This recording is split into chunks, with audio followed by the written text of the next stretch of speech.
ya, kalau kemudian sudah terjadi sejauh dan juga sefatal ini, apalagi yang kemudian harus kita benahi? Apakah kemudian lagi-lagi pola asuh Bunda Neno atau seperti apa? Karena kalau kita lihat bahkan tadi seperti Ando sampaikan, ada yang bahkan menjajakan ibunya sendiri.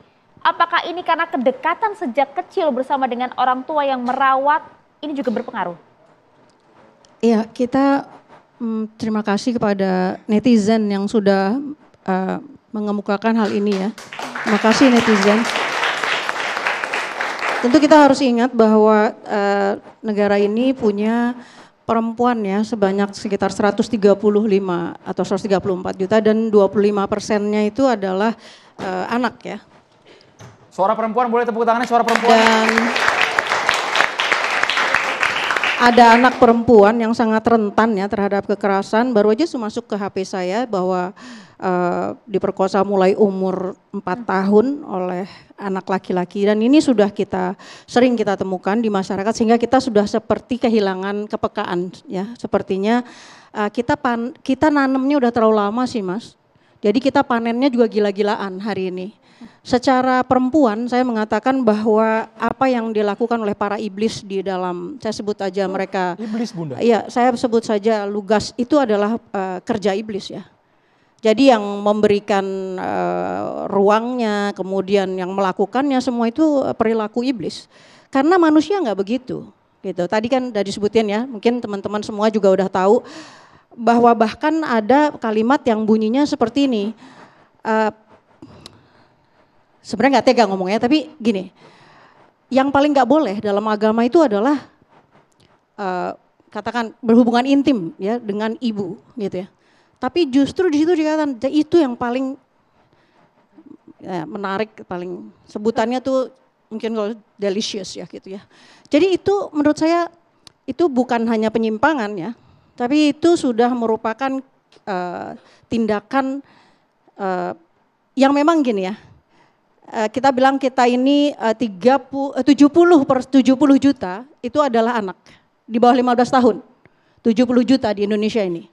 Dan 34 jutanya itu adalah anak perempuan. Jadi kalau kita bilang ada semacam keputusasaan di karangan para ibu yang aktif seperti kami, berbelas atau berpuluh tahun Prof, ganti rejim, kita udah bilang kepada rejim yang 1 sampai rejim 2, rejim 3, rejim 4 gitu. Kita sudah bilang bahwa kita sedang panen malapetaka ini. Malapetaka di tangan kita gitu, kita bilangnya itu. Apinya udah membakar di tangan kita, waktu itu namanya pornografi. Setelah narkoba ada narkolema ya. Saya ingat ada penelitian 10 tahun yang dilakukan oleh Dr. Puskovisa dengan salah satu pegiat yang paling awal ya, Ibu Eli Risman Musa, sering juga hadir di catatan demokrasi. Pembiayaannya dilakukan oleh Kementerian Pemberdayaan Perempuan.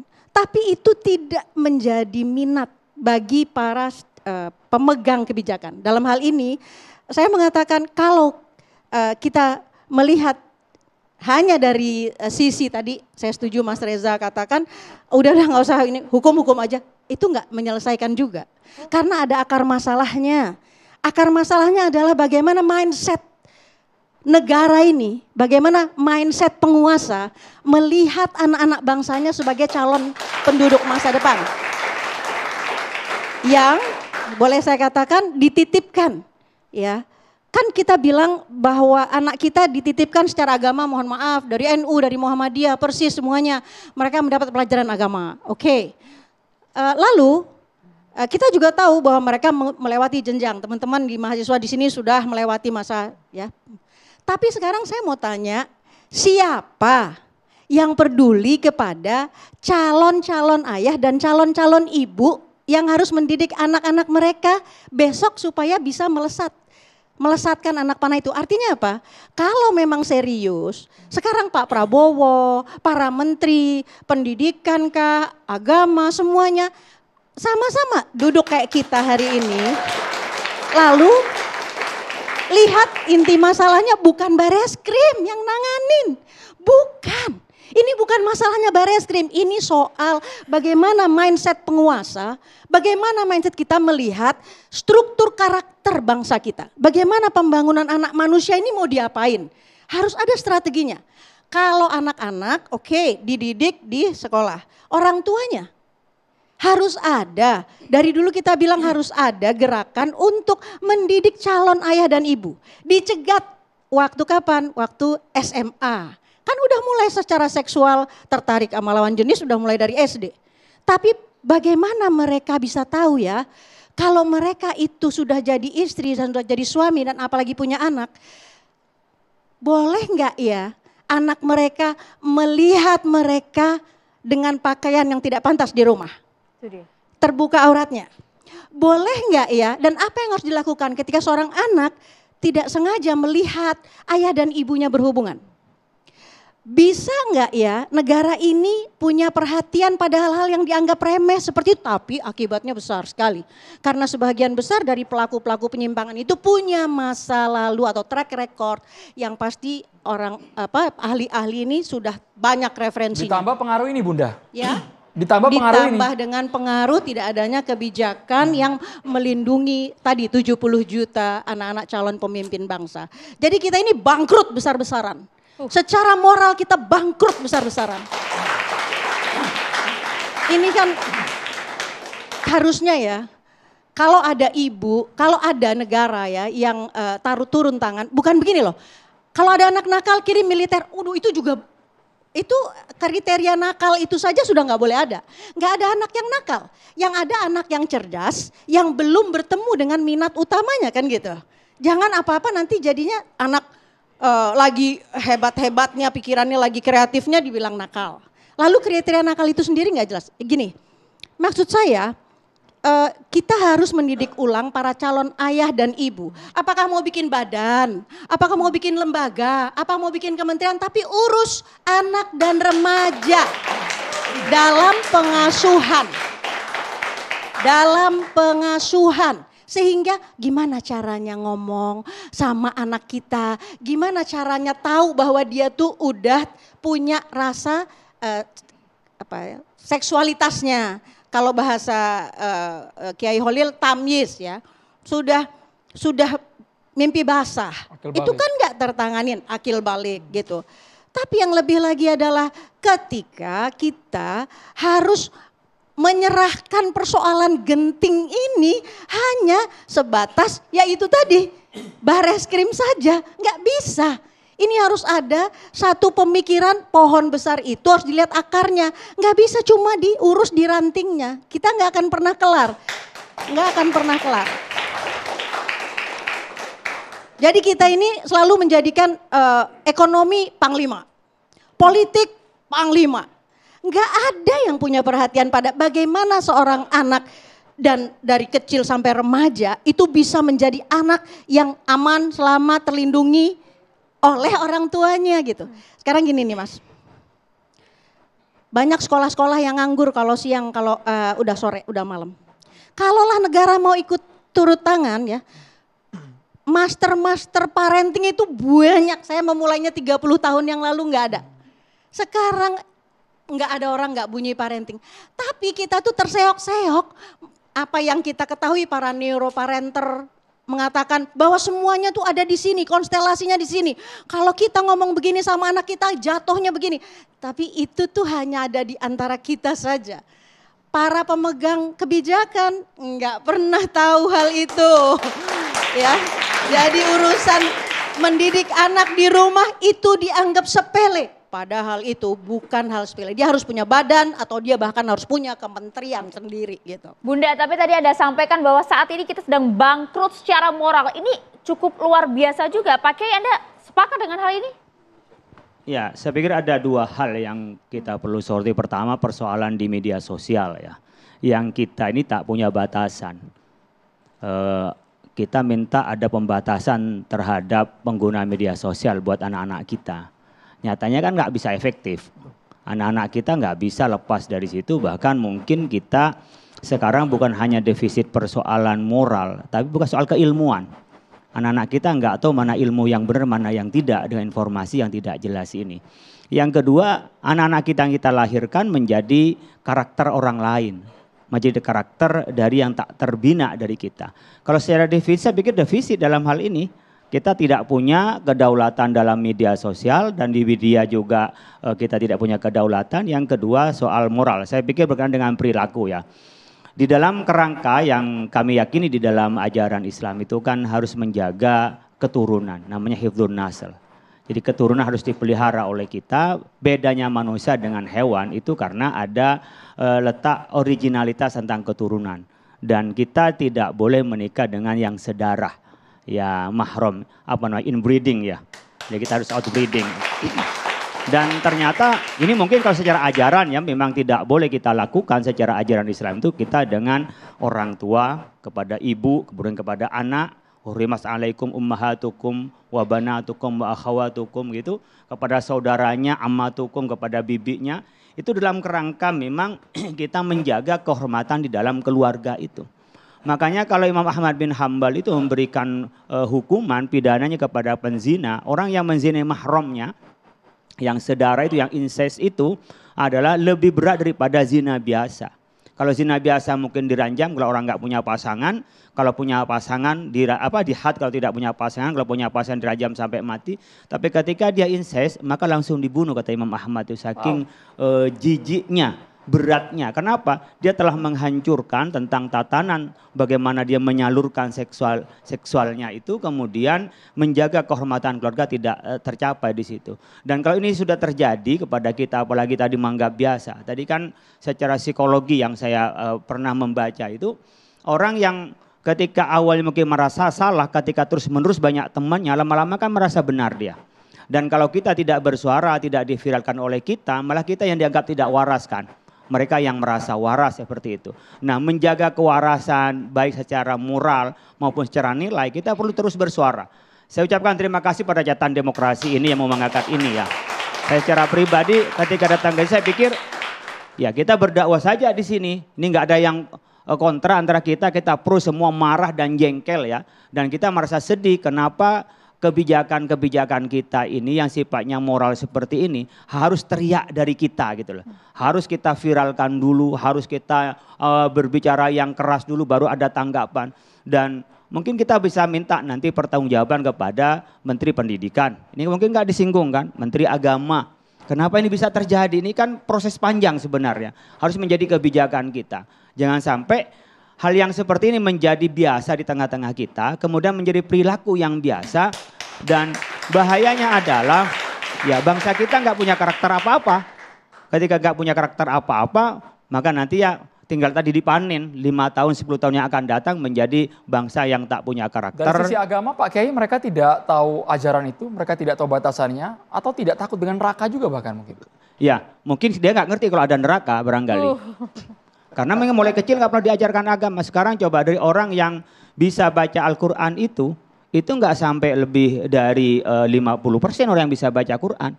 Kalau umat Islam ya, itu agama lain saya pikir ketuhanan yang Maha Esa itu implementasinya di dalam pembentukan karakter bukan pengajaran.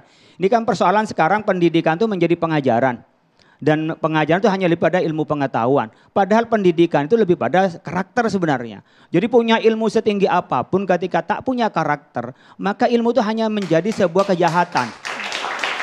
Kalau dia pinter IT, bukan bagaimana membantu untuk memudahkan orang hidup itu dengan IT. Kalau dia pinter ilmu ekonomi, bukan mensejahterakan orang lain, tapi melaratkan orang lain karena nggak punya karakter. Nah, saya pikir krisis kita sekarang selain moral, ada krisis karakter. Jadi bangsa kita ini menjadi tidak jelas karakternya. Kenapa? Seluruh informasi masuk ke kita tanpa filter, kemudian pendidikan kita tak cukup membendung itu.